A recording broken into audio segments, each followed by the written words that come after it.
Конститутивната седница се одржа на 30 декември. Претходно, кај мене во кабинет беа представници од коалициите и од политичките партии. Се договориме да почне утредната седницата. На моје инсистирање беше да се заврши седницата, но имаше еден проблем од овластените представници од политичките партии. Од нивна страна не се сакаше да се заврши и трета точка на дневен ред. Тоа е изборна комисија за прашање на изборите и именувањата. Затоа што имаше несогласност од политичките партии во однос на составот на таа комисија.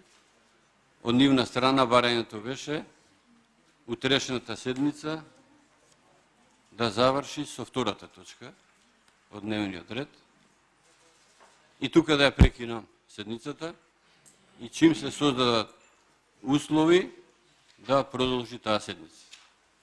Согласно договор, така и беше, по завршувањето на втората точка од дневниот ред, на првата конститутивна седница, еве ги имам стенографските белешки, на крај, кај што кажувам дека ја прекинувам седницата. Еве го читам на крај. Продолжуваме понатаму.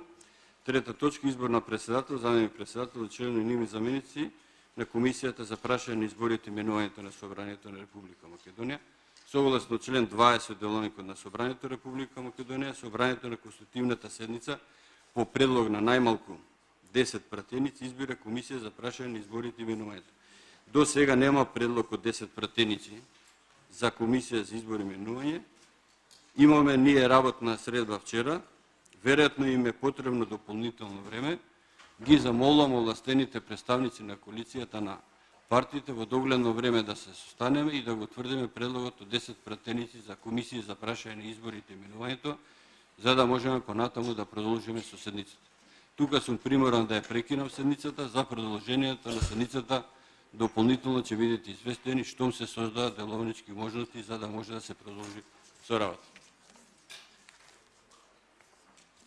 Првиот предлог што го добив како преседавач беше писмото од пратеници од СДС и од ДУИ, мислам, на околу 23 март. Има после тоа состанок и се договориме за составот на комисијата и предлогот. Продолжението на оваа седница продолжи на 27 март. Првото продолжение. Што сакам со ова да кажам? Колегите го знаат, но и јавноста да го знае, се создава впечаток дека оваа конститутивна седница траела 4 месеци. Не, оваа седница траеше од 27 март до 27 април, значи месец дена, и имало 20 продолженија на оваа седница. Да ви дам пример, и претходно, во другите мандати, во председател на Собрание, а и другите председатели на Собрание, имало седници што траат и по месец и пол дена одредена седница. Еве пример по овој мандатен период. За разрешувањето на јавниот обвинител Марко Зврлевски, 6-та седница, почнала на 5.7, а завршила на 17.8, месец и пол. На 15-та седница Законот за јазици почнала на 13.9, завршила на 17.11. Што значи колку временски период траела една седница. Ова само за увертира, за да се знае сепак во јавноста, да не се создава погрешен впечаток дека ова седница, поради Трајко Велјановски како преседавач, траела 4 месеци. Ова седница траеше 1 месец од 27 март до 27 април. Колеги и пратеници, еве и до почитуваната јавност, сакам да ве информирам да сепак вие треба на крај да одлучите во однос на барањето за имунитетот. Јас кога бев на распит во судот, пред да прекинат распитот, затоа што согласно пратеничкиот имунитет, дека не се произнеси собранието, не можеа да продолжат, но од страна на обвинителството ми беше предочено кои се тие действија кои што се стават на терет на Трајко Велјановски. Еве јас само ќе ви кажам и ќе ги прочитам кои се тие, затоа што во барањето одека не е доставено обвинението кое што се товари одреден пратеник, не само овој, јас како пратеник, него и претходно, и знам дека на другите комисии за другите пратеници кои што зема, пратениците бара да имаат сознание за да предодлучат. Одека, за жал, и порано така се правило, може би треба да се измени праксата, во кој што се бара поради основано сумнение за сторено кривично дело тероризам, терористичко загрозување на уставниот поредок и безбедноста по член 313 од КАЗ. Бара да се одземе имунитетот за да се мерка притвор. А зошто тоа се бара, кои се основите, не се образува. Јас можам да ги предочам, пошто како осомничен, пред да се прекини, од страна на обвинителството беше предочено кои се тие основи. 4 основи се. Јас зборам во делот кај што ја како осомничен, инаку не сакам да навлезам во делот на другите лица кои што се осомничени. Првото, вика Трајко Велјановски во својство на преседавач на собранието требало да оневозможи избор на председател на собранието од новото парламентарно мнозинство со координирање на пратениците од коалицијата предводена од ВМРО-ДПМН и спротивно на член 78 став 2 деловникот, кога тогаш пратеникот Оливер Спасовски, кога го поддржувале 10 пратеници, побарала измена во редослед на точките од дневниот ред, истиот него дозволи. Второ, во 14 и 17 Трајко Велјановски испратил порака до Никола Груевски со содржина: да ве информирам дека Заев имаше прес во собранието и процедурално на седница и најави дека на мнозинството ќе го избере председател на собранието. Местото може да биде во сала, во ходник, на скали, во ману, направен. Тоа е вториот. Третото е во 16:04 минути, мислам, форвардирана порака до мене од Никола Груевски, кој што добил од Панче Кралев, во кој што се Панче Кралев него го информира, тој форвардира само пораката до мене,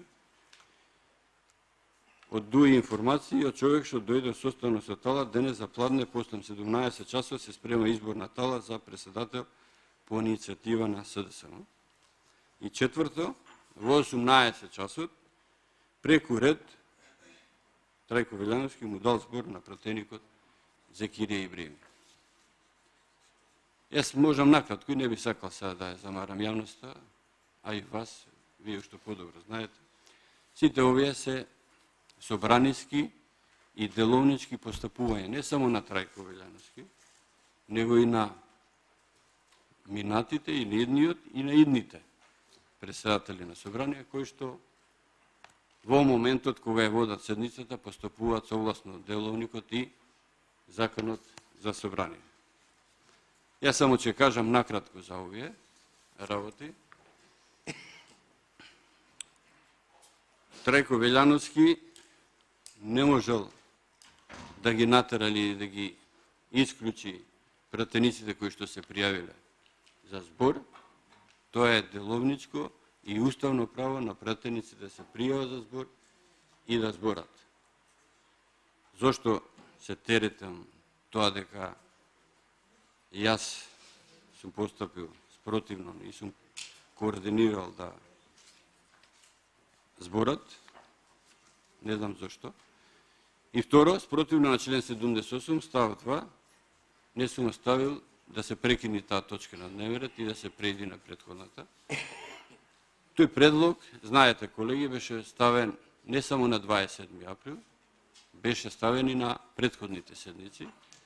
И јас тогаш, но и другите пратеници образлага дека согласно член 80 став 1 од деловникот на собранието не може да се прекини точката на дневниот ред која што е започната до исцрпување на пријавените за збор. И тоа секогаш било така и така ќе биде, инаку ќе има злоупотреба. Верујте, најискрено ви кажувам, а и тогаш го кажувам, да имаше деловничка можност, јас ќе го ставев на гласање, че си се признеше се собранието. Јас не можам тука да спротив на тоа. Но да го кршам деловникот на сред расправа по точката од дневниот ред, да се преиди на друга. Ко сега замислете на ова седница овдека да има втора точка од дневен ред и сега се пријавили уште 10 пратеници, не завршува по оваа расправа и се преоѓа на друга точка без да се заврши расправата. Член 78, став 2 се применувал и бил секогаш и сега го применува. И Талат, и јас, и Љубиш, ако бил друг. Пред да почини расправа по одредена точка, наместо во втора да се преиди на трета, може да се даде предлог и на 15-та да се премени не по редоследот на што е утврден на дневниот ред. Јас сум испратил порака до Никола Груевски, тоа беше јавно кажано овдека и господинот Зоран Заев го кажа и на собранијска седница и после му одржа прес, која што и медиумите тој прес го изнесува и го имаше сознание. Не знам ништо што посебно сум кажал во таа порака, освен она што го имаше кажано господин Заев и на собранијската сала и на прес. Четврто, следната порака, јас сум добил форва порака од Никола Груевски, колеги пратеници, не сум добил само тогаш порака, јас добив порака и претходниот ден, дека ќе се избере председател на собрание по нивни сознанија, например, а и претходните денови, нон-стоп, и си имаше порака, овој ден ќе се избира, овој ден ќе се избира. Јас како председавач, но и како председател на собрание долгогодишен, за мене најмеродавен е дисплеот на пријавени пратеници за збор. Дисплеот кажува кога ќе се заврши одредена точка. Додека не се исцрпи расправата по таа точка на дневниот ред на пријавените, не може да се заврши. Може, ако се откажат, а тоа се случувало и ќе се случува, да биде пријавени 20 или 30 и во исти момент по договор или по согласно на тие пратеници, за 5 минути да се исклучат тие пратеници и да биде точката на дневен ред за гласање. Затоа секогаш, кажувам, не само тој ден, него и предходните денови, сум имал одредени сознанија, одредени нагодувања, одредени пораки, одредени колеги пратеници. Слушаме сега во холот, слушаме од колеги пратеници дека денеска ќе се избери председател на собрание, но за мене, како што кажав, најмеродавен беше дисплеот на пријавени пратеници. И последното, пред 18 часот, преку ред му дал збор на пратеникот за Кирија Ибрими. Значи, јас не му дадов збор, го има стенограмите, јас му дадов процедурално. И секогаш, и сега го прави Талат, и обврза, согласно деловникот, без оглед колку има пријавени за збор, ако се пријави некој процедурално, треба одма да му се даде процедурално на пратеникот. Поготово што во тој момент беа координатор, мислам, едини пријавени ко пратеничка група беа Африм Гаши, ко координатор, Фадил Зендели мислам беше заменик координатор и Зекирија Ибраими заменик координатор. И јас му дадов не збор, му дадов процедурално. И мислам дека тука никош не е грешка кој ќе даде процедурално. Сега господинот Павле води седницата, следен има пријавено за збор уште еден трет. Пред нив може да се пријави координаторот, господинот Павле Богојевски е должен да му даде процедурално. Така и јас сум го направил. И тоа е за кое што мене ме теретат за како беше терористичко загрозување. И на крај, сакам само да ви кажам, а и јавноста да знае, мојот телефон беше земен, како што знаете, крајот на ноември 2017 година. Тој беше вештачен, бев повикан во обвинителство да дадам исказ. Сега не го знам точно датумот, но мислам беше јануари 2018 година. Дадов исказ, ми беше вратен телефонот и од тогаш, значи од 2018 јануари до сега колку доаѓа, после година дена покренуваат судска постапка и обвинение за тероризам. Иако, како што знаете, за 33-цата кои што беа покренато обвинение и кои што се води судски процес, кој што дојден до завршен збор, за нив беше покренато обвинение после 3 месеци од како мене ми беше земен телефонот. Доколку, а се подпират само на вештачењето и на овие укажувања што ми беа укажено мене, доколку имаше нешто, требаше тогаш, а не после година дена. Од кои причини, зошто и како, не можам да кажам, сепак нека се цени јавноста, зашто после толку време се покренува обвинение како осомничен за тероризам. Ако сум направил терористички акт со овие 4 основи кои што ви ги кажав и кои што ми беа предочени од обвинителот, оставам на вас како пратеници да одлучите.